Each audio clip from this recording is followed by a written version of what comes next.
কমছেই না জ্বালানি তেলের সংকট। ফিলিং স্টেশনগুলোতে বাড়ছে ভোগান্তি, দীর্ঘ হচ্ছে লাইন। তেল না পেয়ে বিপাকে পড়েছেন সাধারণ মানুষ থেকে শুরু করে পরিবহন চালকরাও। এদিকে নাটোরে জ্বালানি সংকটের মধ্যে শোডাউনের অভিযোগে ছাত্রদল নেতাকে অব্যাহতি দেওয়া হয়েছে। প্রতিনিধিদের তথ্য ও ভিডিওতে সুমন সিদ্দিকের রিপোর্ট।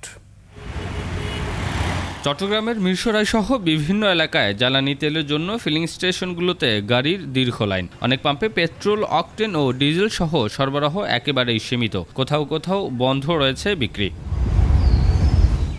গাজীপুরের বেশিরভাগ পাম্পেই পেট্রোল, অকটেন ও ডিজেল সরবরাহ বন্ধ। কর্তৃপক্ষ বলছে, পর্যাপ্ত সরবরাহ না থাকায় চাহিদামতো তেল দিতে পারছেন না তারা।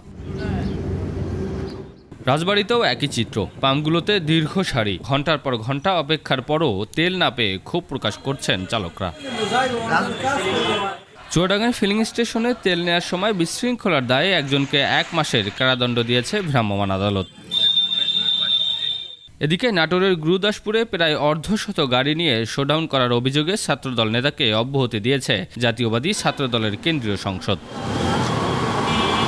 জ্বালানি সংকট নিরসনের দ্রুত কার্যকর পদক্ষেপ নেওয়ার দাবি সব শ্রেণী পেশার মানুষের।